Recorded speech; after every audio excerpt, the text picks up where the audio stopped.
Audible is the leading provider of spoken word entertainment and audiobooks, ranging from bestsellers to celebrity memoirs, news, business, and self-development. Every month, members get 1 credit to pick any title, plus 2 Audible originals from a monthly selection, and access to daily news digests from the New York Times, the Wall Street Journal, and the Washington Post, as well as guided meditation programs. Between a full-time job in IT and a full-time job in podcasting, it gets harder and harder to sit down and read the books I'm interested in. This is where Audible comes in. I can listen on my daily commute, relaxing, or while out running errands and still get in the books I've been wanting to get into. You can download titles and listen offline anytime, anywhere. The app is free and can be installed on all smartphones and tablets.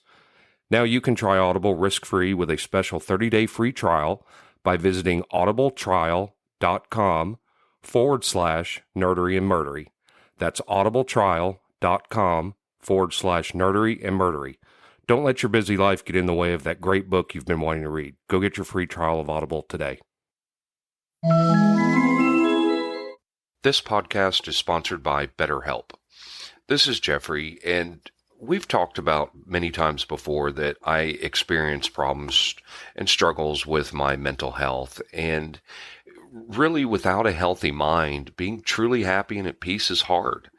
The good news is therapy does work. It's helped for me, but what is therapy exactly? It's whatever you want it to be.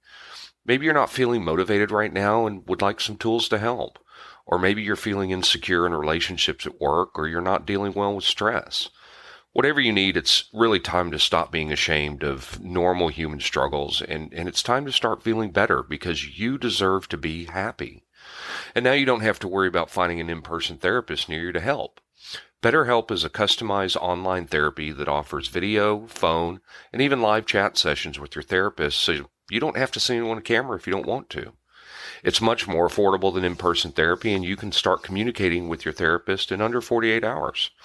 So join the millions of people who are seeing what online therapy is really about. It's always a good time to invest in yourself because you are your greatest asset. And there's a special offer to Nerdery and Murdery listeners. You can get 10% off your first month of professional therapy at betterhelp.com/nerdery and murdery. That's betterhelp.com/nerdery and murdery. Thanks again to BetterHelp for sponsoring this podcast. You're listening to the sweet sounds of Nerdery and Murdery. You're an idiot.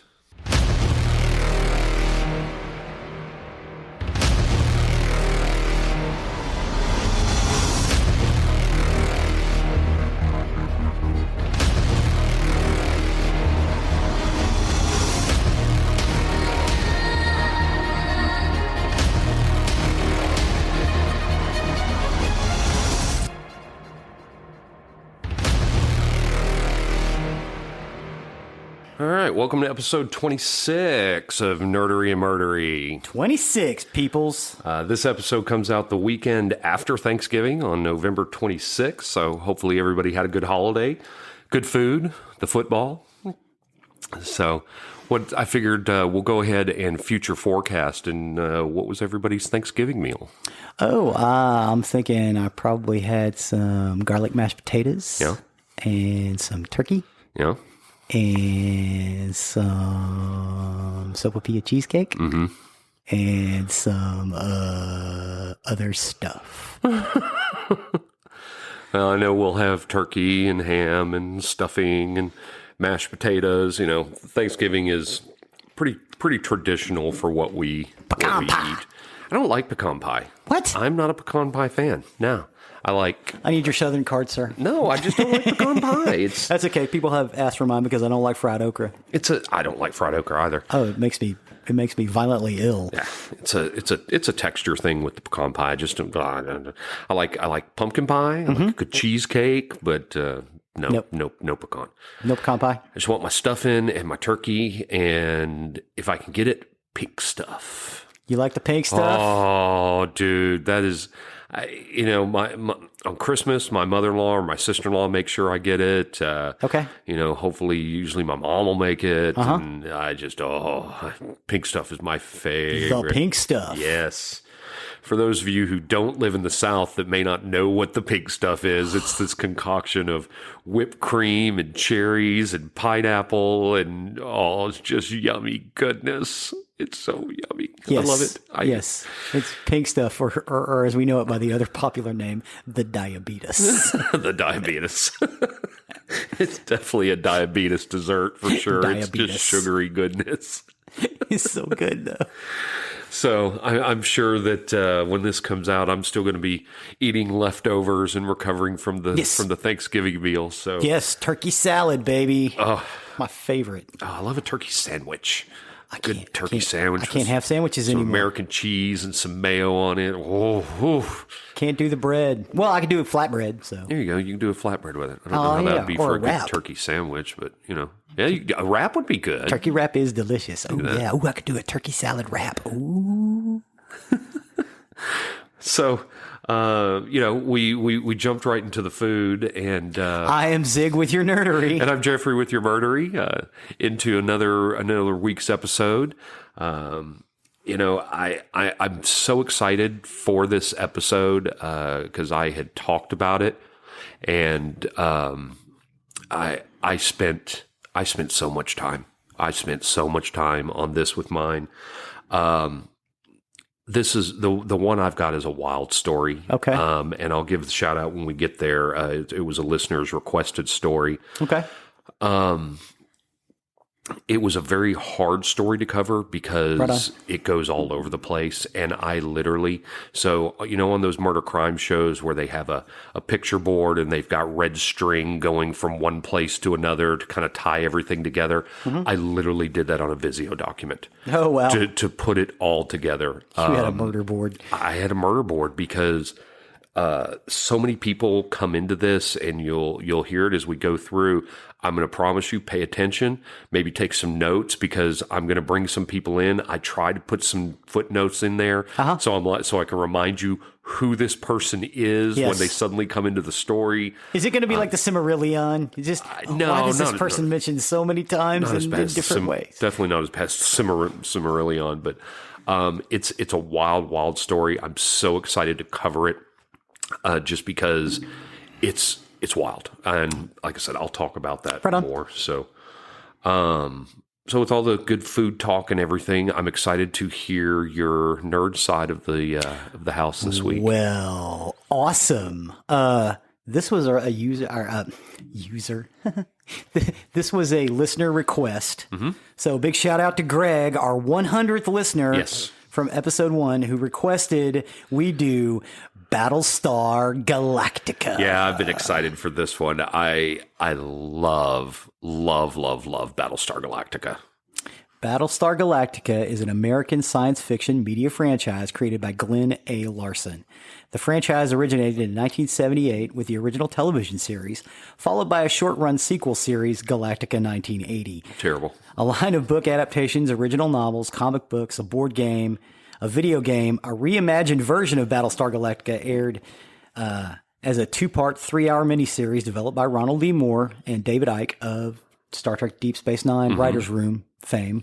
The miniseries led to a weekly television series, which aired until 2009, and a prequel series, Caprica, aired in 2010. All Battlestar Galactica productions share the premise that in the distant part of the universe, a human civilization has extended to a group of planets known as the 12 Colonies, to which they have migrated from their ancestral homeworld of Kobol. The 12 Colonies have been engaged in a lengthy war with a cybernetic race known as the Cylons, whose goal is to the extermination of the human race. The Cylons offer peace to the humans, which proves to be a ruse, with the aid of a human named Baltar, Gaius Baltar. Mm-hmm. The Cylons carry out a massive nuclear attack on the 12 colonies and on the colonial fleet of starships that protect them.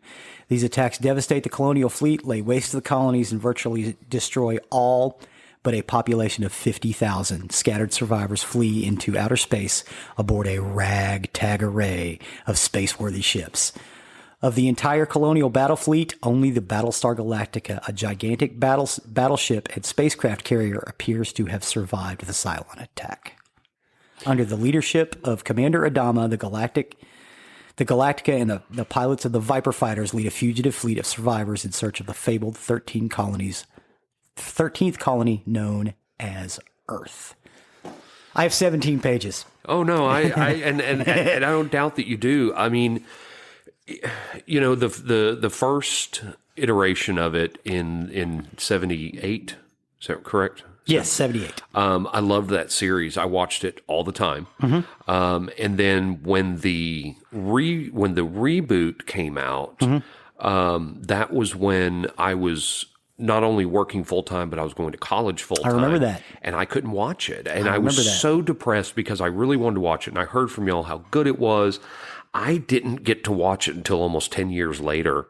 And luckily it was out on Netflix, I think, at the time. And boy, did I binge through that. Oh my God, the reboot was so good. Yes, it was. It told a lot of the story that we didn't get in the original. Showed the destruction of Caprica, the destruction of the colonies, and the fleet leaving. It gave a lot more background. Infighting between the different colonies too. Yeah. Oh gosh, yes. So much that you didn't get in the original. The second version of Battlestar Galactica, I just thought was wonderful.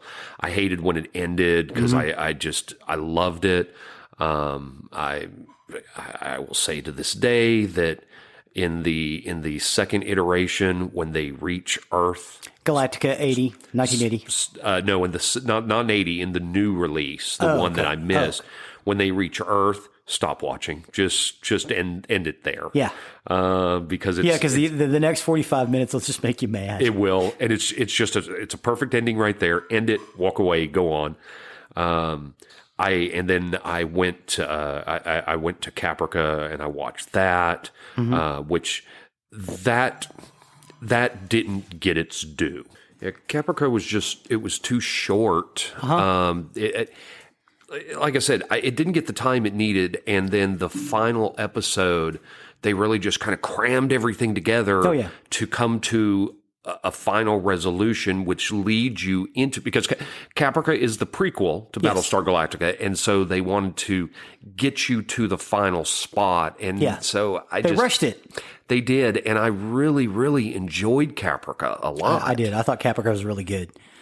I agree. I don't think it got its due.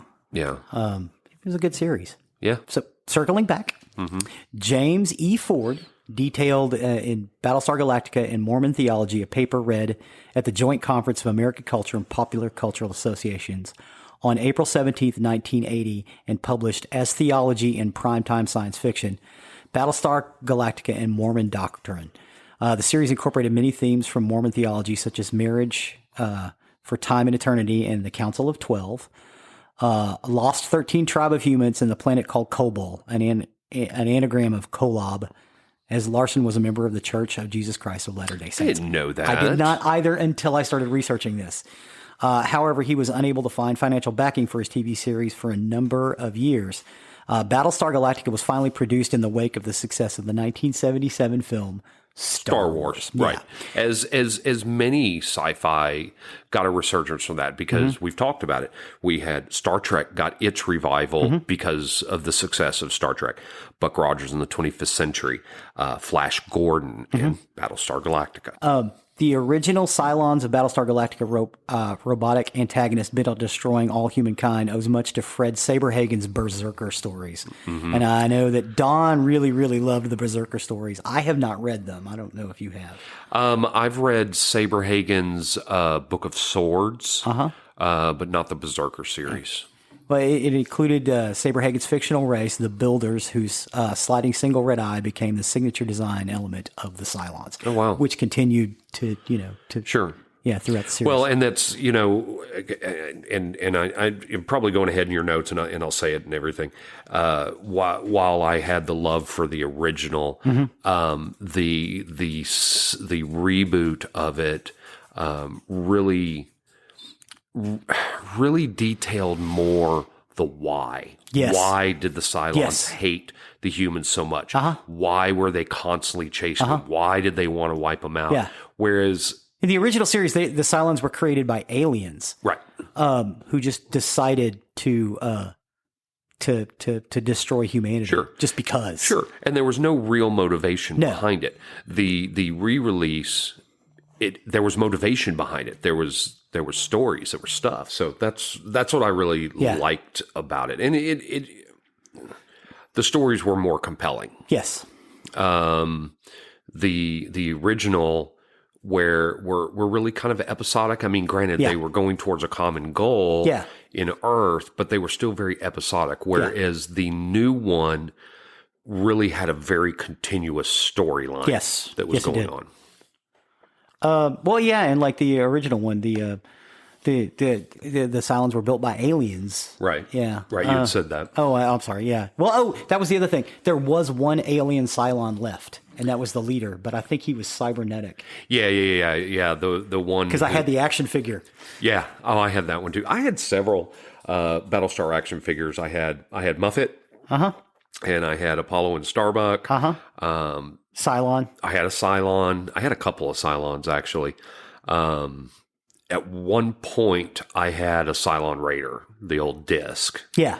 I never had a Viper, though. So, yeah. Yeah, it was the Cylon Raider that had was the reason why they banned a lot of dart throwing toys. Yeah, right. Because it got lodged in a kid's throat. Same with and that's why they ended up taking it off the Boba Fett action figure with the launching missile. I had the Viper, but it was after that. So basically, you hit the little button and it just popped out a little bit. Yeah, it was pretty cool. Yeah.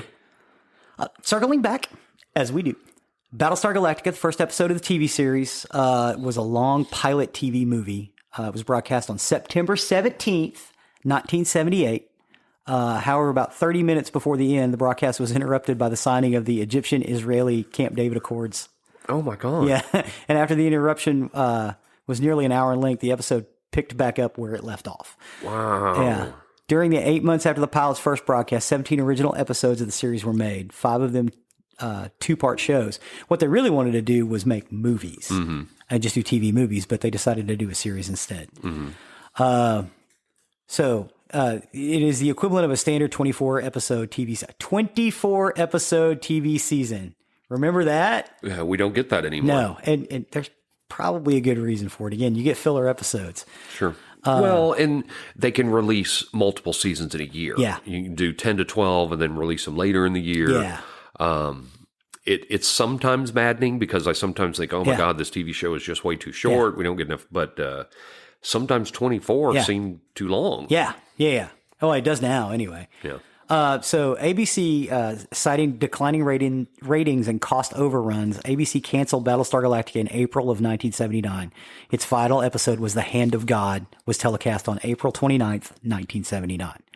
Now, Galactica 1980. During the autumn of 1979, ABC executives met with Battlestar Galactica's creator, Glenn Larson, to consider restarting the series, and a suitable new concept was needed to draw viewers in, and it decided the arrival of the colonial fleet at present-day Earth would be the storyline. So here's what I'm imagining that meeting was like.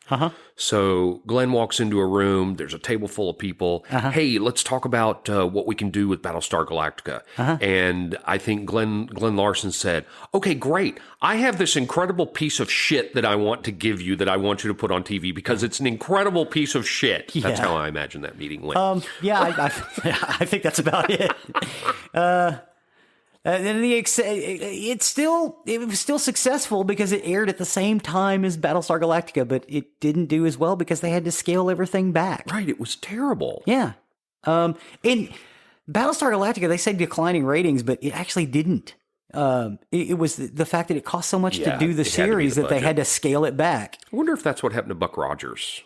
I think that's exactly the same thing. Well, that I know that what's his name that played Buck Rogers was apparently a Gil Gerard. Yeah, I think I've heard he was a complete asshole. Yeah, I've heard he is not easy to work with. No, so that could have been part of it too, and the Searcher storylines weren't near as good. But anyway, Buck Rogers, Battlestar Galactica, continue. Circling back, as we do. So in the 1980 sequel series, the colony found Earth, and they're trying to protect it from the Cylons. And again, it failed because of its low budget and recycled footage from the 1974 Universal Studios movie Earthquake during a Cylon attack sequence. Widely panned the writing, ill-chosen time slot, and generally reserved for family-oriented programming. And more specifically, also from this, it had problems up against 60 Minutes because everybody watched 60 Minutes back in the late 70s, early 80s. And they also had some restrictions due to the amount of violence that they could do. And they were required to shoehorn some educational content into the script and dialogue. So they set it on Earth. They had, these flying motorcycles, which could go invisible, so they didn't have to film them. I remember that. And the only person they got back was Lauren Green, and Boomer. Right. Herb Jefferson Jr., and everybody else, they got new people because Dirk Benedict wanted more money, and oh God, who was the other guy? Apollo, Richard Hatch wanted more money. They didn't get them. So usually in TV syndication packages for Battlestar Galactica, they put both series together. So you get 2 seasons of Battlestar Galactica, and the second season is just lame. Well, it actually wasn't. It was technically a different series. Did 80 make a full season? I didn't think it did. No, I don't. I think it only did. Oh God, I had it in my notes here. Well, that's all right. Yeah, I think it only did like 15 episodes. Yeah, I couldn't remember. I was fairly certain it wasn't a full season. Yeah. Well, and I know in the interim, Richard Hatch tried to get a revamped series, and he actually shot some video, and it had some pretty high production values, but he only had like 10 minutes of footage. And then they decided to do the mini series, and Richard Hatch basically had to cease. But to kind of keep, because he was kind of the face of the series for a long time, they went ahead and brought him in to the series later on, and he played character Tom Zarek. Correct. Now the mini series, despite attempts to revive the series over the years, nothing came to fruition until it was reimagined in 2003 by Universal Television. As a 3-hour-long miniseries, which was a backdoor pilot. Now, technically speaking, just like Galactica 80, the miniseries is separate from the rebooted series. Right. It follows an armistice. Armistice? I can't say that word. Yes. Armistice following a war between the humans and the Cylons is broken by a second Cylon war. When the machines do a sneak attack, wiping out virtually all of humanity, again with a nuclear war. Right. Commissioned by the Sci-Fi Channel, screenwriter Ronald D. Moore and producer David Echt were the creative forces behind it. And of course, they had Academy Award nominated actor Edward James Olmos, who we said we needed to talk about. Right, as he was Admiral Adama. Yes, and oh my God, he was so good in that. I think everybody was good in that re-release. Mary McDonald as the president, she was great. Oh, she was great. Laura Roslin. But this one brought in the new concept of skin jobs. Yes. That you had Cylons who looked like us. Yes. And you had Cylons in the fleet. Yes. That were infiltrators. Yeah. And they could make copies of themselves. And it's just... And it figures really heavily into the storyline later on in the series. Oh, gosh, yes. That you get a bunch of backstory on the Cylons were actually a created race many, many years ago. Right. And they were able to go off on their own. Right. Yeah, there was so much that they did a little bit different. They had the basic concept. But one of the things in the new one that they didn't have in the original that was always so fascinating is at the beginning of every episode and on a whiteboard on Colonial One, you had the total number of survivors. Survivors of the and human race. And as people died, the numbers went down. The numbers go down. I remember there was one episode very specifically about a birth where the number went up. It goes up by 1. Yes. By 1. It was so sad. Yeah. After the success of the miniseries, Sci-Fi commissioned the new series, which was Battlestar Galactica, or Battlestar Galactica 2004. And they got some money from UK Sky Television and Sky One satellite channels because they wanted to kind of share in this in this bounty, and it was the most successful series to run on Sci-Fi for several years. I mean, it was about this time that they brought over the re-release. Sci-Fi was showing the re-release of Doctor Who when they brought it back. Oh, really? Yeah, it would be Battlestar Galactica, immediately followed by an episode of the new Doctor Who series. Oh, wow. Yeah, Cree and I never ever missed an evening of that. Yeah. Several new characters were introduced. Richard Hatch, who had played Captain Apollo before. And I want to talk about some of the actors that we had. Katie Sackhoff as Starbuck. Great Katie Sackhoff. Grace Park as Boomer and Athena, because she was one of the skin jobs. Yep. And just, some of those people were great. Trisha Helfer as, number 6. Or just 6. Right. Yeah. Jamie Bamber, James Callis. And also there were several themes that came back from the original Battlestar Galactica TV series. And an edited version of the pilot miniseries was aired on NBC on January 9th, 2005, 5 days before the Sci-Fi premiere. So everybody got the chance to kind of see it, to promote the show in advance. And again, the 2007-2008 writer's strike, the fourth season was split up into 2 parts with a 7-month hiatus in between. I want to say that was some of the best stuff they'd done. And I know in one season they get to Earth and Earth has been bombed out by a nuclear war. And it turns out that wasn't Earth. Right. It was the non-synthetic Cylons homeworld. Yes. And that's when you come up with the idea of the final 5 Cylons. Yeah. Which are the 5 people you least expected it to be Cylons. Yeah. And that was brilliant. One of the things about when you get towards that point where we're going to be slowly, maddeningly introduced to the final 5 is the song that the Cylons can all hear. Yes. That are drawing them together, which ends up being All Along the Watchtower. Yeah. But it's beautiful the way it's done. Bear McCreary did the music. Oh, really? Oh gosh, I had that version of All Along the Watchtower is probably I like it better than Hendrix's version. Oh, I agree. And that's saying something. I agree. And I mean, I had Bear McCreary's version in my playlist. Oh, okay.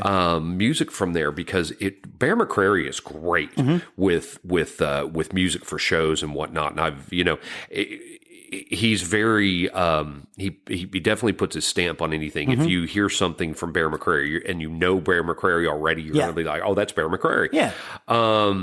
But that theme song was just gorgeous. And as the 5 slowly came into play, first you get just the 4, and then the 5th one is hidden for a while. Yeah. And it was so well done. Well, it got several. Received a Peabody, several Emmy awards for visual effects, and Emmy nominations for writing and directing.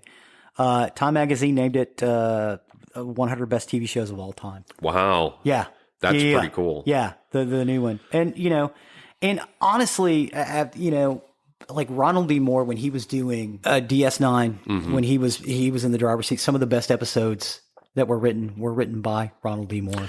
Well, another thing that I loved about the new series was what they kept from the old series and really paid homage to. You had the old Vipers that they brought in, as well as the new Vipers. The old Cylons, too. They had old Cylons. They had the new Cylons. The Battlestar Galactica was similar, but very different. Yes. There are pictures that will illustrate that in the show notes. Good. I even got a title screen for Galactica 1980, too. I think the new Battlestar is a gorgeous ship. Oh, yeah. The old Battlestar was nothing to sneeze at. No, but I loved the new one and how they portrayed it. And then, of course, we get the second Battlestar, the Pegasus, that comes in for a while. Okay. That was just amazing. Okay.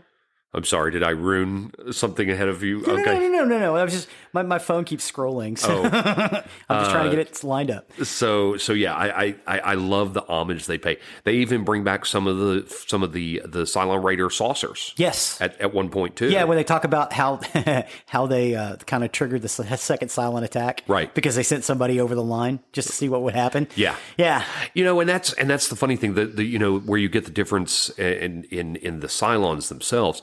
In the original Cylon Raiders, you had 3 Cylons that piloted one ship. Yes. Whereas in the new one, the ships are Cylons. Yes, the ship is the Cylon itself. Yes.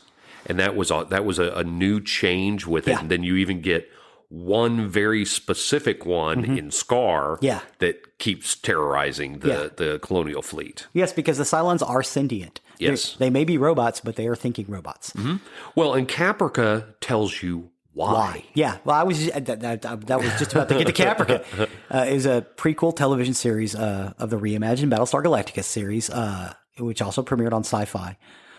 January 22nd, 2010, and it was described as television's first science fiction family saga. It was a 2-hour backdoor pilot for a possible weekly television series, but on December 2nd, 2008, Sci-Fi gave the go-ahead to expand the project into a full 20-episode series. Caprica is set on the titular planet 58 years before the events of Battlestar Galactica. The show revolves around 2 families, the Adamas and the Greystones, and the creation of the Cylons. The pilot was directed by Geoffrey Renner and stars Eric Stoltz, Esai Morales, Paul Malcolmson, Alexandria Torresani, and Polly Walker. Polly Walker was incredible in this. I love Polly Walker and everything I've seen her in. Oh, yeah. Sorry, I had to think about who that was. Particularly in Rome. And the thing I like best about Polly Walker in Rome is that you get to see a lot of her in that. Sorry. As a cheap joke. Couldn't resist. A little bit. The pilot was released on DVD on April 21st, 2009. The series was broadcast in January of 2010. On October 27th, 2010, Sci-Fi canceled Caprica due to low ratings. The final 5 episodes were aired in the U.S. in January 4th, 2011, though they had aired a couple of months earlier on the Canadian network Space. The entire series was released on DVD in 2011. So Caprica talks about the creation of the Cylons and how they weren't just machines, how they were inhabited by the souls of people who were basically digitally downloaded. Yes, because that was a major theme of Caprica, was the whole digital world that Greystone was building. Yeah. Or the Greystone family had a hand in building it, and then his little VR glasses, which got people in. It was that I loved when they went over into the digital world. I thought that was some of the best parts of it. I loved Caprica. I really did. Yes. I really did. Yeah, me too. And I agree. I think they should have given it at least 10 more episodes. 10 more episodes would have wrapped that up just fine. Yeah, I think so. Given it the 3rd season, I think you could have. I think you could have wrapped it up because the unfortunate final episode of Caprica was just jammed in there. Yeah. And I think if I remember right, it was like the last 5-10 minutes. They just jammed in. They just jumped ahead 5 years. Yeah. Here's what was supposed to happen had we not been canceled. Yeah. And so I hated that it just didn't get its due. Oh yeah, it's a shame. Right. Now they did try to bring it back in 2012 with a television movie called Battlestar Galactica: Blood and Chrome. It was a spin-off series from the reimagined Battlestar Galactica series. Sci-Fi actually asked Ronald D. Moore to produce another spin-off set in the same Galactica universe, but they wanted something a little more action-oriented than Caprica. And it focused on William Husker Adama as a pilot, not as an admiral, portrayed by Luke Pascalino, and he was exceptional. Yep. Really good. And it was during the first Cylon War and was glimpsed in Razor and the corresponding webisodes.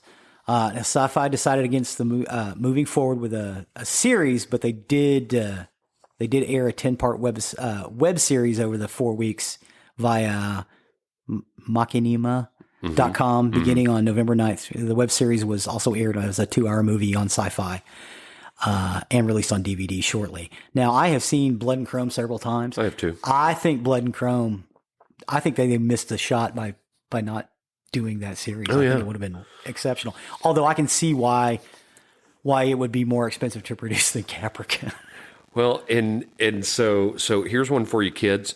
Those of you who listened to our episode 12, which came out today as we record, we talked about in the Shadowrun episode, my favorite character of all time was Primus, and William Husker Adama's squadron is Primus. It's Primus Squadron. I have the fleet patch Nice. in my office for Primus. First in the fleet. That's where that's from. Right. Okay, right on. Yeah, because I remember when I watched Blood and Chrome and they go past it on the wall, I went, oh my God, that's it, just said Primus. And I had to rewind.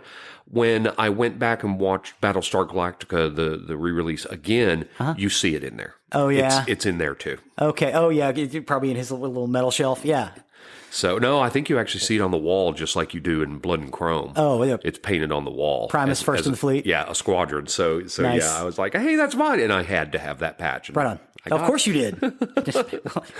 Yes. Okay, so there is an upcoming Peacock series as of September 17th, 2019. NBC Universal is planning a straight 2 series set in the same continuity as the 2004 Battlestar Galactica series produced by Sam Esmail as part of their new Peacock streaming service. Of course, we get the webisodes, Battlestar Galactica, The Resistance, which kind of took place between season 4 and 5, or 3 and 4, somewhere around in there. Battlestar Galactica Razor is a flashback. Battlestar Galactica, The Face of the Enemy, is also in there as well. Now, we want to go on to the Space Sucks section of this Battlestar Galactica. Well, before you hit there, let me go back. So it's going to be on NBC. Peacock. On Peacock. I hope that they give a free version, because I've said it in several episodes. I can't take another streaming service. I just can't do it. I'm not going to get another damn streaming service. There is a free version of Peacock. I hope so, because not everything is on it though. So I hope this is, because I have to watch it, and if I can't get it free, $5 with commercials. I guess so. I mean, I'm already facing right now. Don sent me a message the other day that Foundation is out, and it's on Apple TV. I don't have Apple TV. I don't have Apple TV, and I don't want to get Apple TV. Yeah. So I hope they offer a free version. I'll watch commercials. That's fine. I won't stand it. My Peacock has commercials because we watch their Amber Ruffin show and some other stuff. It's great. Then I'm good with that. So, yes, sorry, I had to bring back that. Space Sucks, Battlestar Galactica, the board game. Yes. We titled this Space Sucks because every time we play it, we all look at each other and go, Space Sucks! It's a game of mistrust, intrigue, and struggle for survival based on the epic and wildly acclaimed Sci-Fi Channel series Battlestar Galactica. The board game puts players in the role of one of 10 of their favorite characters from the show. Each player's character has their own abilities and weaknesses and must all work together in order for humanity to have any hope of survival. However, one or more players in every game secretly sides with the Cylons. Players must attempt to expose the traitor while fuel shortages, food contaminations, and political unrest threaten to tear the fleet apart. After the Cylon attack on the colonies, the battered remnants of the human race are on a run, constantly searching for their next signpost on the road to Earth. They face the threat of Cylon attacks from without and treachery and crisis from within. Humanity must work together if they are to have any hope of survival. But how can they when any of them may in fact be a Cylon agent? Now, having said that, I can tell you, in a lot of the games that we have played, we do not win. Oh yeah. It's hard to win. Yeah.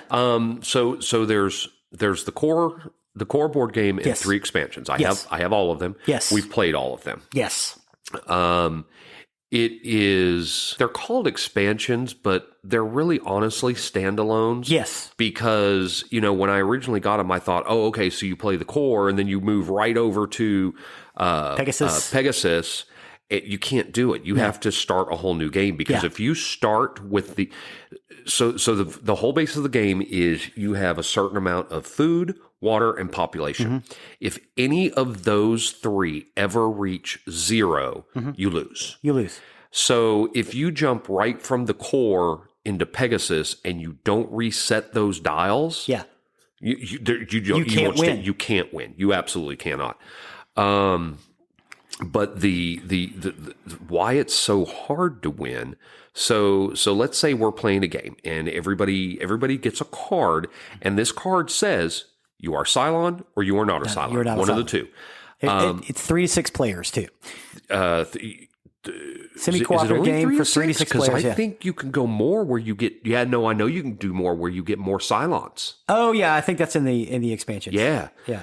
So when you pass out all these cards on the first round, everybody on the table could say you are not a Cylon. Yeah. And so there's no Cylons. That's right. But halfway through the game, you get a whole nother round of cards passed out. And someone is going to be a Cylon. At least one is going to be a Cylon. And now all this work you've done to try to win the game, you now have to try to sabotage everything. But conversely, you could start off as a Cylon and nobody knows. That's right. And you're secretly sabotaging the game Yes. for the Cylons to win. So it's a very interesting. It's a game full of paranoia because the whole time you're thinking that you're thinking somebody on this table is a Cylon. There's a lot of accusations that go on, and it's just wild as you go. In the Pegasus expansion, if you so much as suspect somebody is a Cylon, you can literally throw them out of the airlock. Yep. And they have to pick a new character and start over. That's right. And if they're not a Cylon, you lose one of those points. You lose some of those points. Sure, right. Yeah. Hey, we got rid of a Cylon. That wasn't a Cylon. No, that wasn't a Cylon. Oh, crap. You We pretty got to much turn our just dial down here. You killed a real person. Yeah. So the board games are so much fun. We've had so much fun playing them. They're not long. No. You can get through one in a couple of hours. But yeah, I love those games. Yeah. Absolutely. Yeah, they're a lot of fun. They are a lot of fun. They're saying you could play it in 2 to 3 hours. Players choose from pilots, political leaders, military leaders, or engineers, and all of those can add to your dials that you mentioned. But then again, you got those loyalty cards, and players can move or take actions either on Galactica, Colonial One, or in a Viper. In the core game. Yes, in the core game. Most of this stuff is from the core game. Okay. Each turn brings a crisis card as well. Crisis. And your various tasks that the players must overcome. Players need to play matching skill cards to fend off the problems. Skill cards that don't match hinder the player's success, which is how the Cylon kind of screws them over. But if that's the only card you have to play something. Right.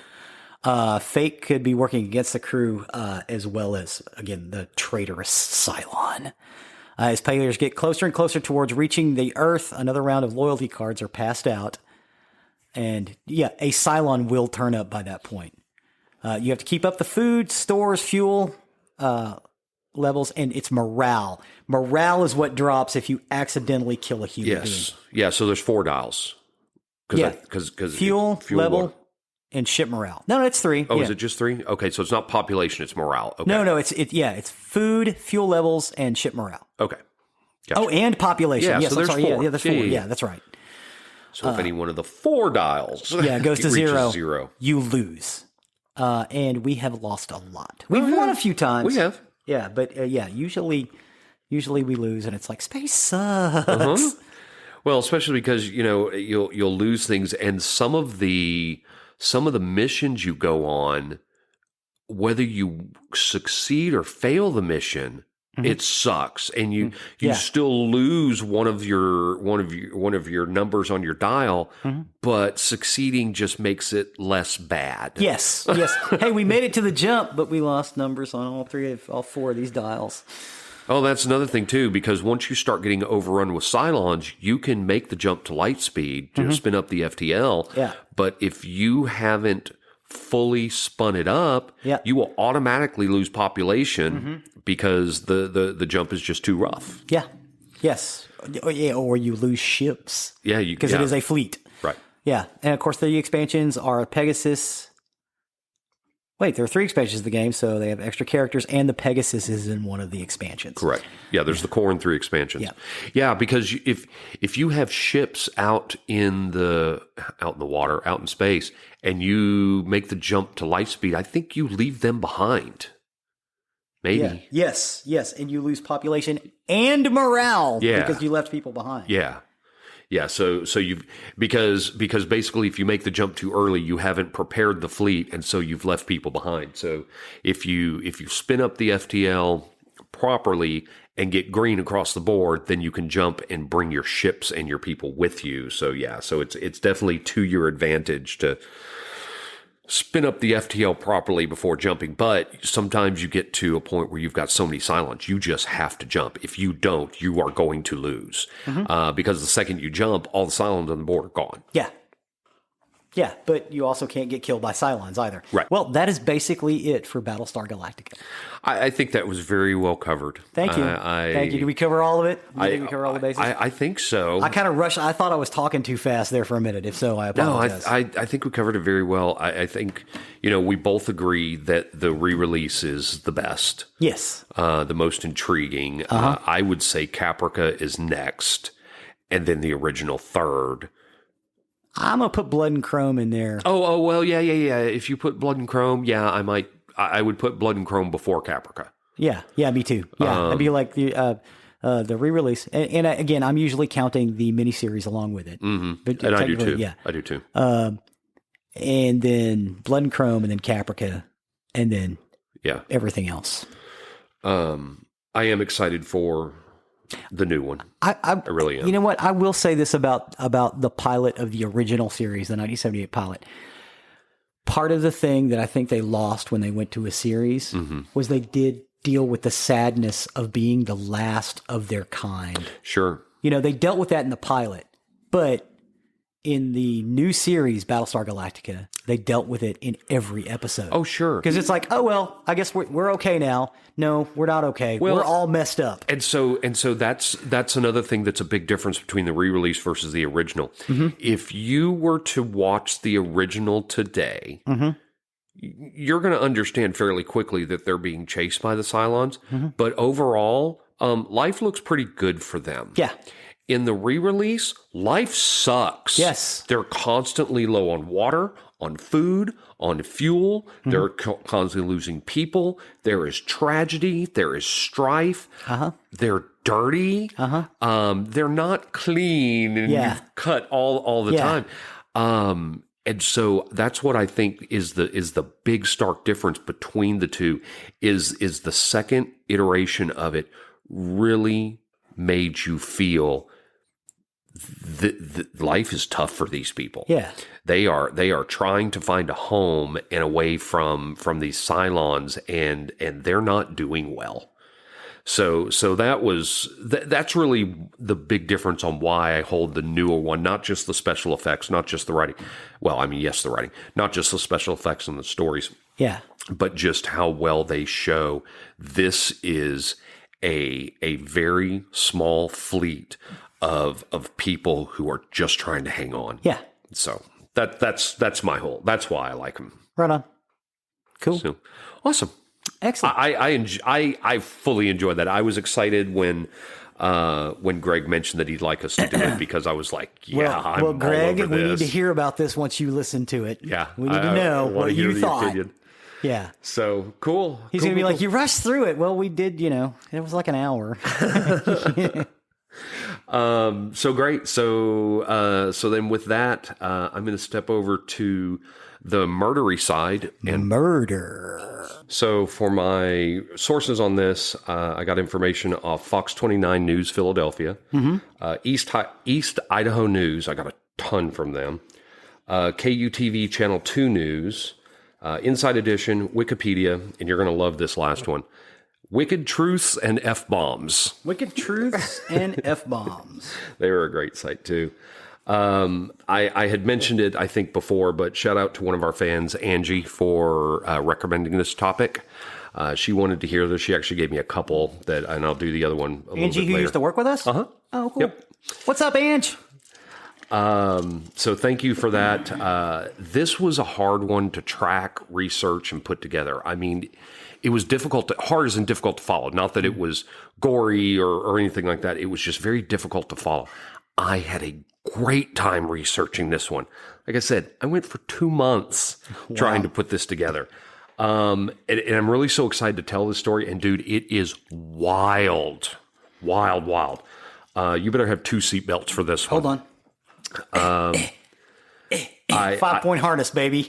I actually originally had another murder story to tell for episode 26. But when I finally just grinded this one out, I'm like, no, I got to tell this one. I had to put it here instead. So I took my original episode 26, and that will be episode 28. So you'll 28? Still get that one because it's a good one. So yeah, with this is the story of Chad and Lori Daybell. Okay. Have you heard of this? No. It's very recent. Okay.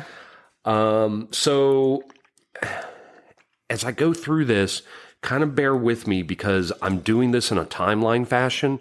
I tried to separate all my notes into time periods and tell the events that happened throughout here. So I figured that was the best way to tell this and put it together, and it kind of made it the easiest. And again, I've got points in here where I will probably remind you of who these people are to kind of help follow. I actually almost thought about printing out a character sheet of characters that are in this story.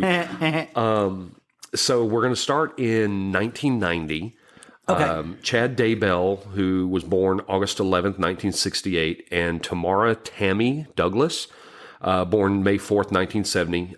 They were married on March 9th, 1990 in Manti, Utah. Okay.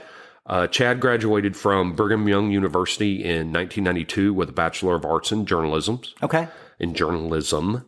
And he worked as a cemetery sexton, amongst other jobs. I had to look that up. I'd never heard of this. What is that?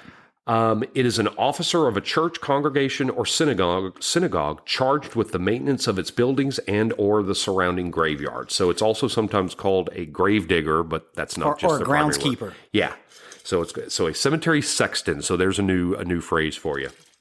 Cemetery sexton. I'm assuming like the or that's a sextant. That's a sextant. So okay. I don't know where the name came from. I think it's British. So they lived in Springfield, Utah, where they founded the Spring Creek Book Company in 2004. Okay. Which published many of Chad's books. So Chad was a end of times guy. His works were devoted to end of times fiction and other religious books. And he was also in with a man identified in the media only by the name of Douglas, who was a graphic artist and his manager. Okay. They had 5 children: Garth, Emma, Seth, Leah, and Mark, before moving to their home in Salem, Utah. You can forget about those names; they don't come into play here. Okay. So by the time all the events happened there, from what I read, they were pretty much all adults. They were all grown up. Yeah. Okay. So now we're moving to 1992 to 1998. Okay. We're going to talk about Lori Noreen Cox. She was born on June 26, 1973. In 1992, at the age of 19, she married her high school sweetheart, Nelson Yanes, but they divorced soon after. Okay. In 1995, at age 22, she married 23-year-old William Lagiola in Travis County, Texas. Mm-hmm. They would have a son, Colby, in 1996, but would divorce on February 25th, 1998. You can forget about these two. Okay. Colby comes into play, but I just put the husbands in there to kind of detail her out a little bit. Okay. In 2001, Lori marries Joseph Anthony Ryan Jr. Okay. Okay. Joseph adopts Colby as his own. And they had a daughter together, Tylee Ryan, who would be born on September 24th, 2002. Okay. Joseph filed for divorce on August 13th, 2004, which was finalized May 18th, 2005. Okay. Wow, 3 divorces real quick. Yeah. Yeah. And she doesn't last long because Lori marries her 4th husband, Leland Charles Anthony Vallow, who was born August 17th, 1956, so a little bit her senior, in Las Vegas in February of 2006. Charles was a lifelong Catholic, but he converted to the LDS Church, which is what Lori's faith was. Mm-hmm. And together they adopted Joshua Jackson J.J. Vallow, who was the biological grandson of Charles' sister Kay Woodcock and her husband Larry. Okay. That was hard to get through. Yeah, right on. So Charles's nephew was JJ's father. Okay. JJ's biological parents were Todd Trahan and Amanda Mandy Legger. I did read on Reddit that Mandy may have had a drug problem. Okay. And been unable to care for JJ. Okay. There's really not much info on Todd, but I read that he may have had a small part in JJ's life. Okay. The reason she couldn't care for him, JJ was special needs, including autism. Okay. And Larry Woodcock, remember, this is Charles's brother-in-law. Yeah. Told Inside Edition, quote, they each had 2 children by previous marriages. Charles actually had 2 sons named Nicholas and Zachary Chase. Yeah. And they wanted a baby to raise. Kay and I, after months of deliberation, said it was probably best because Charles was a high earner, a hard worker, and devout in his religion, him and Lori both. They were good people, tremendous people. I was proud to have Charles and Lori at that time as brother-in-law and sister-in-law. So, a quote from Larry. Cool. Nice. In 2007, Joseph is attacked by Lori's brother, Alexander Lamar Alex Cox. Okay. So Alex has accused Joseph of being abusive to Lori and the children. And Alex tasered Joseph and threatened to murder him. Wow. Which That Alex, escalated quickly. It did. And Alex ended up pleading guilty, and he served 90 days in jail in Austin, Texas. Right on. Remember Alex. In 2014, Lori and Charles moved to Kauai, Hawaii? Is that right? With JJ and Tylee. Lori became obsessed at that point with books written by Chad Daybell. Okay. So here's Chad coming back in the story. According to a former friend of Lori's who remains anonymous, Lori was especially intrigued with Chad's fictional series called Standing in Holy Places, which centered on apocalyptic scenarios loosely based on Mormon theology. Okay. I will say that his views stray from Mormon theology quite a bit. Right on. Lori's friends said, quote, those books she got really obsessed with, and she started buying me those books too. She must have gotten close to him from his books. 2015 in June, Chad claims he heard a voice telling him to move to Rexburg, Idaho from Springfield, Utah, so the family moved. 2016 to 2017, somewhere in there, Lori and her family moves to Arizona. Okay. April 3rd, 2018, Joseph Ryan, Tylee's father, dies. Okay. This is ruled as a heart attack, and he is cremated with little other information given about his death. In 2018, somewhere in 2018, Lori met Chad. According to the East Idaho News, Lori met Chad Daybell in 2018 when he was at a teaching event called Preparing a People at the LDS Church. Okay. According to Lori's friend Melanie Gibb, who was with her for the event, Chad told Lori that he had been married in 7 previous lifetimes. What? Make sure that seatbelt is buckled real good at this point. Yeah. Okay. Yeah, I'm good. The two reportedly became close immediately, traveling together to a religious conference in St. George, Utah, where Chad gave a talk, was giving talks on his books. The two reportedly continued speaking daily from the time of their first meeting. Remember, she is still married to Charles Vallow. Yeah. Okay. Yeah. Well, didn't they move to Kauai? But they moved to Arizona in 2016. Yeah. So you understand where I see where you got to try to piece all these together. Yeah. Several weeks after their initial meeting, Charles, Lori's husband, left on a business trip, and Lori held an intimate overnight gathering at her home. Okay. Both Melanie and Chad were in attendance. Chad had been speaking at another event in Mesa, Arizona. Okay. Melanie claimed that Chad was lavishing attention on Lori and expounding upon his unusual religious beliefs and the deeper mysteries of God with a small group of overnight guests. According to Melanie, Chad stated he had lived 31 different lives on various Earth-like planets. He referred to others as light or dark and various gradations in between. Okay. I see the look on your face, and it's like, okay. I'm with you. Chad believed the dark individuals were from this earth, but were followers of Satan. Those who were light were followers of Jesus Christ. Chad referred to Lori as an eternal being of 21 separate lives, only 5 of which occurred on this planet, the same 5 that he had lived on this planet. Oh. Okay. Lori was both thrilled and attracted to this belief system, and she began a much deeper and almost singular focus on this newfound purpose and on Chad. On December 5th, 2018, Lori and Chad appeared together on the Preparing a People podcast episode, Time to Warrior Up. Okay. Chad later stayed at the Vallows home in Arizona. Okay. And Chad and Lori would appear on multiple podcasts discussing their beliefs. Okay. So let's talk. I get it. It's fun to do podcasts. I'm with you. I thought you were saying you were getting it to the beliefs because I was like, really? No. I get it. It's fun to do podcasts. So, okay, I'm with you. All right. Well, let's talk about their beliefs a little bit, shall we? Okay. Chad believed in the idea of multiple probations where you had multiple lifetimes similar to reincarnation. Right on. This is not consistent with the teachings of the LDS Church, by the way. Okay. All right. Both Lori and Chad had secret phones for each other, which they would hide from their spouses. When Melanie asked why don't they both just get divorces, she says Lori told her they were not allowed to because of information they were receiving from the other side of the veil. Okay. Between heaven and earth. Okay. Chad claimed he could create spiritual portals often in Lori's closet. Okay. Yeah, that's exactly what I have as a footnote here. Is create this spiritual portals inside Lori's closet? Yeah, that sounds like a euphemism for something. and here is my footnote for that sentence. Okay.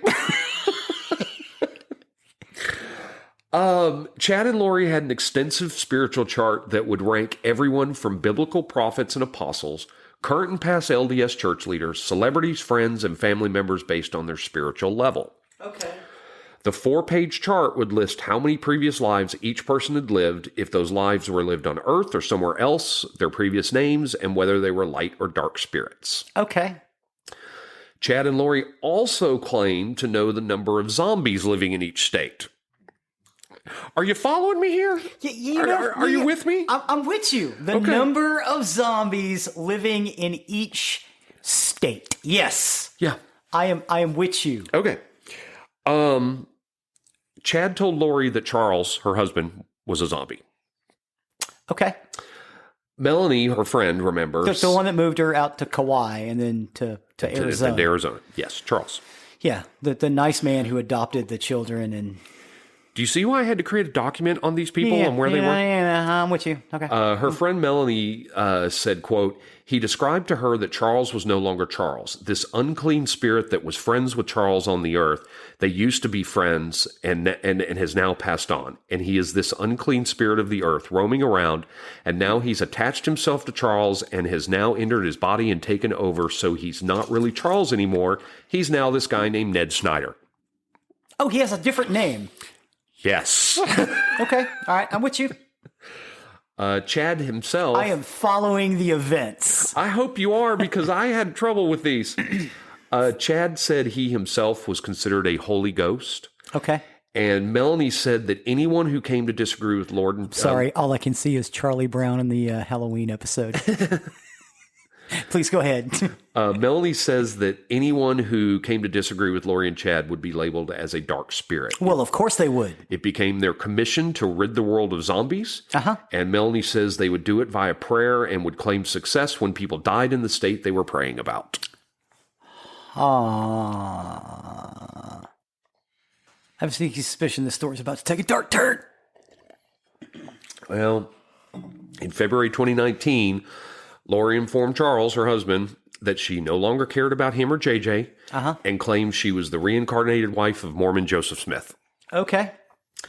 She then vanished for 58 days. She disappeared for 58 days. Yep. Charles filed for divorce. Okay. He stated that Lori had threatened to kill him and that she had developed cult-like beliefs.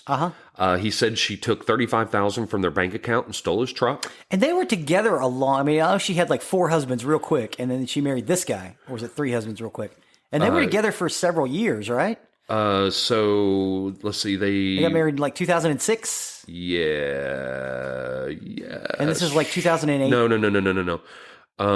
So God, I've got to go back because I'm so sorry. No, it's fine. So she married Charles. Yes, you're right. She married Charles in 2006. And now we're all the way to 2019. Okay. All right. So that's what I was thinking. So like 12, 13 years. Yeah. Sorry. I had to go back and look because this goes all over the place. We got to pause. Charles alleged Lori claimed to be a god assigned to carry out the work of the 144,000 at Christ's second coming in July 2020. Okay. He further stated that Lori would kill him if he got in the way of her performing her mission. He got an order of protection against Lori on the advice from his attorney, citing a genuine fear for his life. Right on. And on January 31st, there was body cam footage from the police that show Charles pleading police for Lori to receive mental health, pleading with police for Lori to receive mental health. Yeah, she needs to talk to somebody. But officers determined that Lori had a normal state of mind. Okay. Really? I know, right? Yeah. During divorce proceedings, the family says Lori disappeared to Hawaii. I'm assuming that's the 58 days. Okay. In February for nearly 2 months and then left the children with others. Right on. Divorce proceedings are later stopped in March after Charles says he wants to make the marriage work. Right on. Okay. Whatever. I think she's kind of Looney Tunes. In June 2019, Lori's niece, Melanie Boudreau, demands a divorce from her husband, Brandon Boudreau. Okay. Brandon claims that Melanie affiliated herself with similar beliefs as her aunt had and joined a cult. Okay. The demands for divorce came as a shock to Brandon as he thought their marriage was fine. Yeah. Why are you leaving? What's going on? All right, here we go. Okay. On July 11th, 2019. Middle of the pandemic. Alex Cox. Yeah. Lori's brother. Yes. No, that's not the middle of the pandemic. Pandemic was 2020. 2020? We're in 21. Oh, that's right. Okay. Yeah. Man, this year went by fast. So July 11th, 2019, Okay. Alex Cox, Lori's brother, shot Charles, claiming self-defense, saying Charles came at Alex with a baseball bat. Okay. Police investigated, but the case didn't go far before Charles died of a blood clot in his lung in December of 2019. I did not understand this. I really didn't understand. Well, okay, so I know that, attempted murder is one investigation, but when someone dies, it becomes murder, right? Yeah. Right? Right. And so the case has to change. But why would they stop the... I don't know. Okay. Maybe it was in the middle of maybe they were still investigating it and Charles died, so they went, oh, well, yeah. I don't know. Right on. Lori's friend Melanie Gibbs, she said that Alex Cox told her he believed Lori 100% and said he shot and killed Charles because he sincerely thought Charles was a zombie trying to harm his sister. Huh. August 2019, Lori, Ty Lee, the daughter, yeah, JJ, the son, yeah, Alex, the brother, yes, Melanie, the niece, yes, all moved to Rexburg, Idaho. Okay, so that's where Chad is. Where Chad is. Yes. Lori began spending more time with Chad Daybell then. According to Melanie, Lori and Chad were seen about town holding hands and acting like lovebirds. Mm-hmm. But Chad was not worried about Tammy seeing them, his wife. Yeah. Because according to him, she never went out. Okay. September 2019. Okay, we've got several events here. So okay. I've got that bullet that we're in September 2019. On September 3rd, Lori enrolls JJ at Kennedy Elementary School. Okay. On September 8th, Chad signs an application with Tammy, to his wife, to increase her life map insurance to the maximum amount allowed on the policy. Uh-oh. I know, right? Also on September 8th, Tylee, JJ, Lori, and Alex all visited Yellowstone Park for a day trip. Okay. Officials say this is the last time anyone ever saw Tylee. Oh, no. The daughter. On September 9th, phone records place Alex on Chad Daybell's property. On the same day, Chad sends text to Tammy saying he shot a raccoon and buried it in the area. JJ was last seen by school officials several days later. On September 23rd, a doorbell video showed JJ playing with a friend, and this is the last video of him ever taken. 3 weeks after enrolling JJ in school on September 24th, Lori unenrolls him, saying he will be homeschooled. Okay. Tylee was never enrolled in school in Idaho. Right on. JJ had regular calls with his grandparents. Remember Kay and Larry way back in the story? Kay and Larry, yeah. But these regular calls stopped. They would call and ask Lori, hey, we want to talk to JJ. And she goes, oh, he's just not available. Yeah. He's playing. He's out somewhere. In October 2019, on October 1st, Lori rents a 10x10 storage unit from the Self Storage Plus in Rexburg. Surveillance video at the facility showed Lori and a man who appears to be Alex visiting the unit 9 times in October and once in November. The man who appears to be Alex often comes alone, but one visit showed Alex with a man who appears to be Chad. Okay. One visit has Chad and Lori visiting the unit together.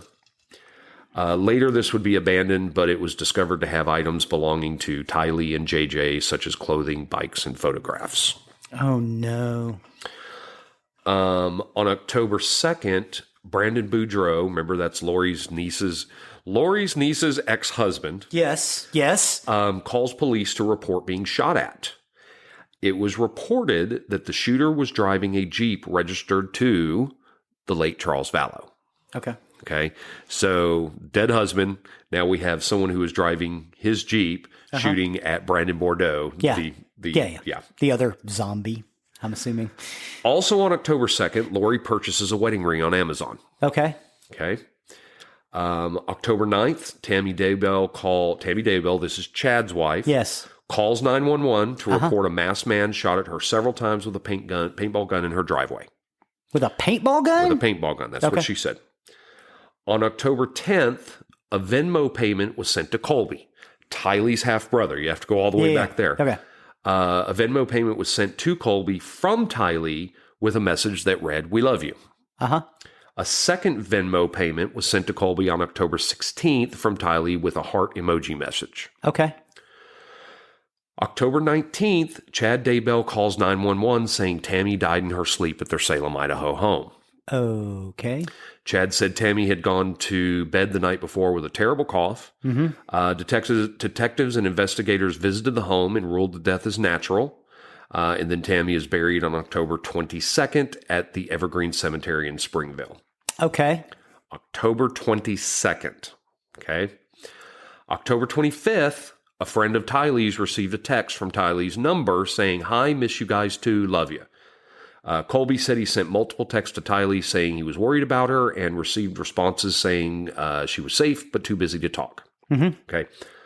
The reason I pointed out October 22nd, on November 5th, 2019, Chad and Lori marry in Hawaii. Of course they do. And then return to Rexburg. The ring that Lori bought on October 2nd was seen on her finger at the beach wedding. Of course it was. Now, over the next few weeks, witnesses said Chad had told them that Lori had no minor children. And Lori also told people that Tylee died in 2017. What?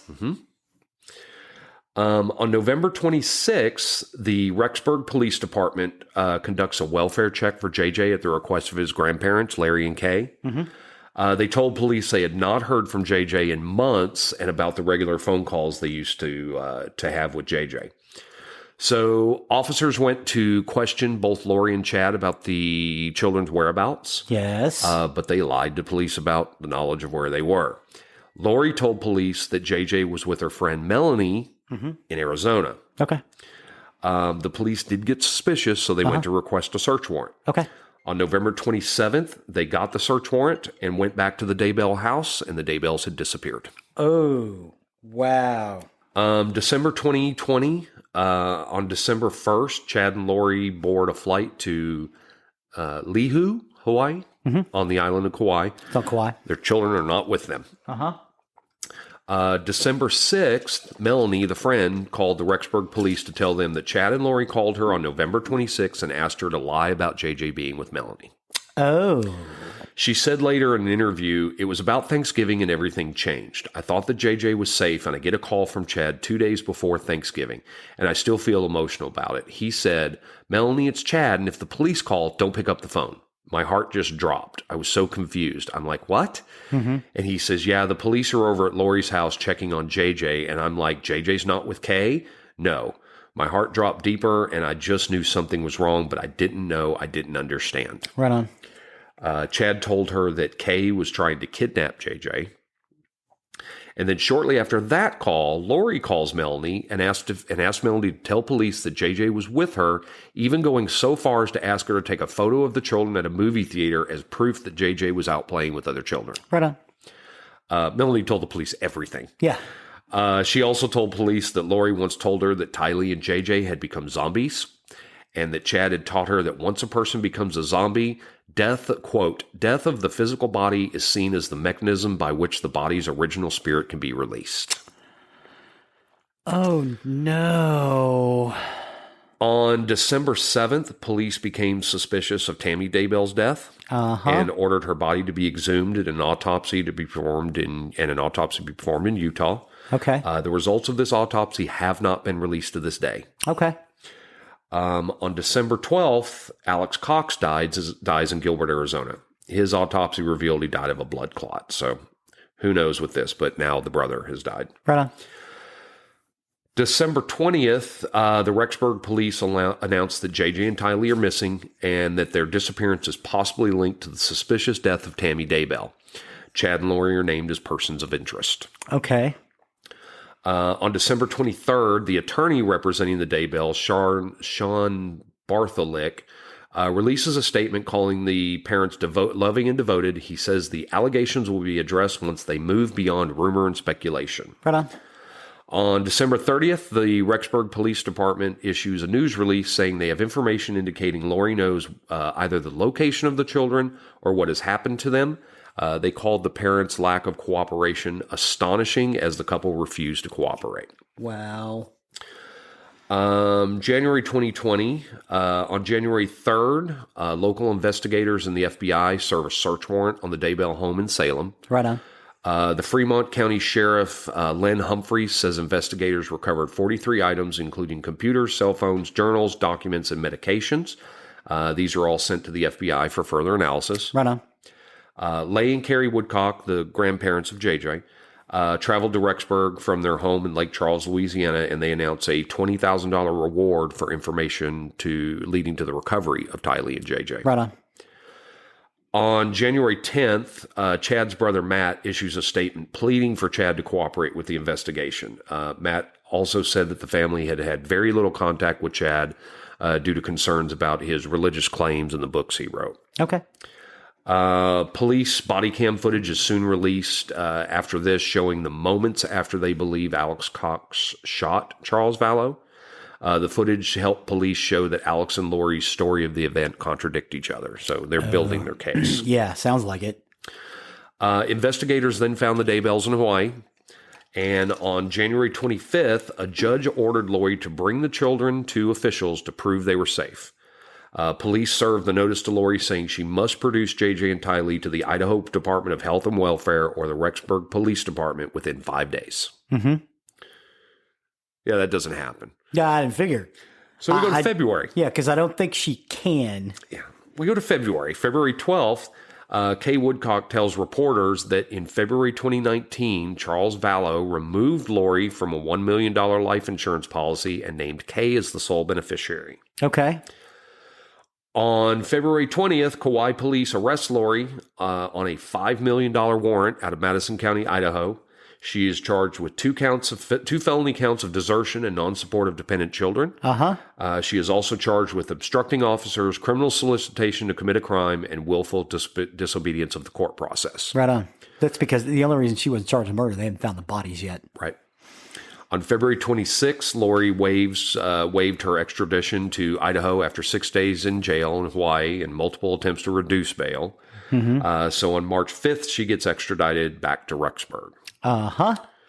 On March 6th, Idaho Magistrate Judge Farron Eddins reduces Lori's bail to $1 million, but Lori is still unable to post bond, so she remains in jail. And then the Idaho Attorney General takes over the investigation into Tammy Daybell's death.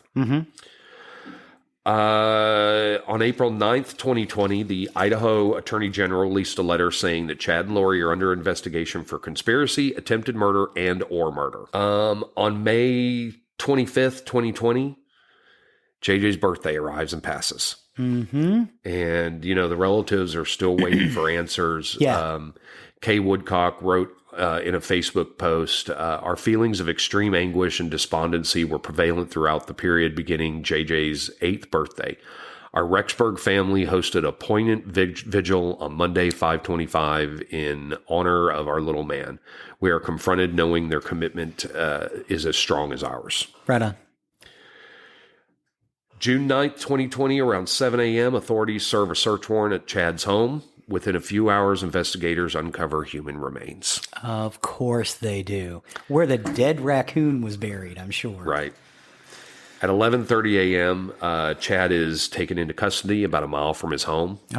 On June 10th, Magistrate Judge Farron Eddins sets Chad's bail at $1 million. $1 million.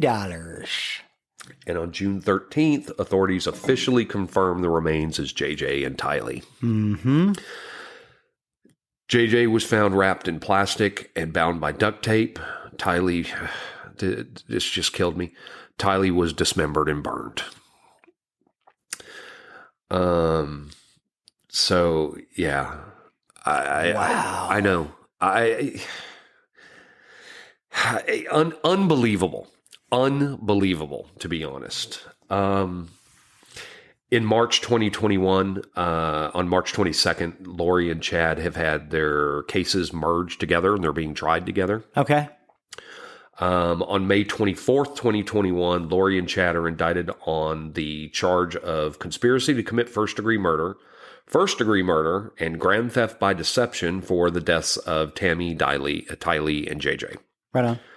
Lori was further charged with grand theft related to Social Security survivor benefits over $1,000 allocated for the care of minors, Tylee and JJ. Right on. That were appropriate after the children were missing and ultimately found deceased. Chad was further charged with insurance fraud related to life insurance policy he had on Tammy Daybell, for which he was the beneficiary and received funds after her death. How many people are going to? How many people do we have to cover that are just they kill people for life insurance? For life insurance, and here's the thing: not only do they charge you for the murder, they charge you for insurance fraud too. On May 27th, Lori is deemed incompetent and unfit to stand trial, causing a stay in her case in Idaho. You know what? Maybe when her husband, her deceased husband, begged the police to check her out, send her to some mental, maybe that would have been a good thing. I mean, they were saying she was mentally competent, but apparently at this point she is not. Right. Yeah. Right. On June 2021, on June 8th, Lori is committed to the Idaho Department of Health and Welfare. On June 29th, Lori is indicted by an Arizona grand jury on conspiracy to murder her late husband, Charles Vallow. Okay. And finally, in August 2021, on August 5th, the prosecution announces they are seeking the death penalty against Chad. And the last update is on August 6th, Lori has appointed a death penalty certified attorney, James Archibald, as co-counsel on her case. So, I mean, this is that up to date. Yeah. And that's as far as I will be following this one. I mean, wow. I'm going to be keeping up with the story for future developments because there's loose ends here. Yeah. I assume they're probably going to be found guilty.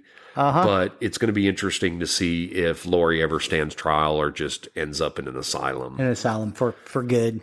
So forever. That's the story of Chad and Lori Daybell. Well, all right. I promised you a wild ride. That was a wild ride. I went up and I went down. I know, and and it was just like I said. It's so hard to follow. Well, it's like you're reading it, and the number of zombies in each state. Wait, what did that just say? Right. Right. And then suddenly somebody new comes into the story and I'm like, wait, who's this? Who How the are they hell is related this? to these people? And wait, what? Yeah. So this was a fascinating story to cover. Yeah. Just because of all Hell the comes to Crazy Town. I mean, all the weird shit that just wackadoo. the brother kills the husband and then the wife turns up dead and then these two get married. Yeah. And then the kids are dead and no one's seen from them. I know. They keep sending messages. It was just so fucked up. Oh my God. I was just, and that's why I said I had thanks, Ange. I had to tell this. Well, I had to tell this story and get it out of my head because I've been looking at this for 2 months. Ange, you have successfully driven Geoffrey around the bend. So much better than push the little daisies and make them come up. Drove me crazy. And so when I finally was able to get everything down, I'm like, I have to tell this story. Yes. I just finished this week. Oh, wow. And I was like, I've got to tell this. I'm so glad we're recording because I can't. You got to get it out of your head. I got to. Okay. It's gone now. I know. Get rid of it. Well, except I'm going to follow this because this trial is still going on. I want to know the outcome of this. And, and I'll report it here. I'll tell everybody. I mean, people may follow from here. Well, who knows when this comes out, what the status of the case is going to be. Yeah. But this is one I'm going to follow. To this day, I follow updates on Adnan Syed from the case that was covered in the great podcast Serial. I follow the updates on that because I don't think he's guilty. Oh, really? Have you never listened to Serial? Oh, dude. So yeah, it's right in my wheelhouse too because that's NPR, right? Yes. Yeah, I love NPR. So what is Serial? 12 episodes. About an hour a piece. At least season 1. Yeah, each episode's about an hour. Season 1. This was the first really lengthy podcast I listened to, and it was a trip Miranda and I were taking out to Vegas, and it was the case of Adnan Syed, and the case because his girlfriend Heyman Lee gets killed. I will never talk about this case on our podcast. Right on. There's no way I could tell it better than Serial did. Right on. Not a chance. Okay. So anyway, his girlfriend Heyman Lee is killed. Adnan Syed is in jail now for the murder. I don't think he did it. Right on. And when you listen to Serial, you want to talk about a roller coaster that you're going to go up and down on. You're going to go up and down with going, oh, yeah, maybe he did do it. Or, no, I don't think he did. That weren't him? No, and I'm not going to tell you who my suspect is. But not only, so there's not only the podcast Serial, there is also I think it was on HBO, a 4-part over the case. Okay. Yeah. I highly recommend doing the podcast first. Okay. The film, the mini series that they did on HBO doesn't do that podcast justice. Right on. You're going to get way more information from the podcast. So seriously, take time out, listen to that. It's phenomenal. Okay. And I have to say that podcast is probably what really inspired me to want to do a true crime podcast. Okay. More than anything else, because it's well done. I've never listened to season 2. I've heard season 2 is not as good. I don't know. I think there's a season 3 out now. Right on. Oh, like that one HBO series that did a different crime each season. Yeah. And it is a different crime when you go into the second one, the third one, whatnot. So I mean, I do think these two are guilty, and I'm going to follow this case just like I follow the Adnan Syed, because the Adnan Syed case has been going through appeals. I don't know if it's made it to the Supreme Court or not, but they've been going through appeals. And this one I will continue to follow because I want to know the final outcome of this case. I mean, they're guilty. There's no question they're guilty. Who knows if they killed Alex Cox too? I'm very curious if they did. Yeah. It's just all really just wild. So, I mean, thank you, Angie, for that wild story. I was very happy to tell it. Really, excited to be done with it now. Yeah, but you did twist his noodle. That was fun to watch. Yeah. And so I can now go on to other things. So. Right on. Oh, with that, I thank everybody for staying with us on that. I know that This is going to be a long one. I think that was a couple of long episodes in a row. Yeah, right on. So sorry about that. Hopefully, as I've said before, hope you're on a long road trip or maybe doing housework all day. And, save this one for a long trip. Yeah. Right on. but they're a lot of fun, and sometimes we just can't stop talking. So. Right on. But we appreciate everybody that's listening. You can find us on our website, nerderymurdery.com. Mm-hmm. You can find all of our links to our social media there as we try to put updates out there. Pictures, links to the actual episodes and things. Oh, definitely check it for the pictures because we've got a lot of really neat pictures we put out there. The links for references for our stuff. You can go to, for the records, you can go straight to Disc OG and pick up those records if you want to get them. Yeah. Absolutely. So definitely check it out. Don't forget we have our merchandise link on our page. Yes. You can get, if you want Nerdery and Murdery merchandise and show off your fandom. You can find link to our Patreon on there. If you want to continue hearing quality episodes like the one you just listened to, please consider donating. So there you go. I can't say please and thank you. I can't say please and thank you. No, we appreciate it. As this is a labor of love, we do appreciate all of our patrons. We appreciate all of our listeners. Appreciate you all staying with us through all of that. So I don't have anything else. So with that, I have been Zig with your nerdery. And I'm Geoffrey with your murdery. Cue the music.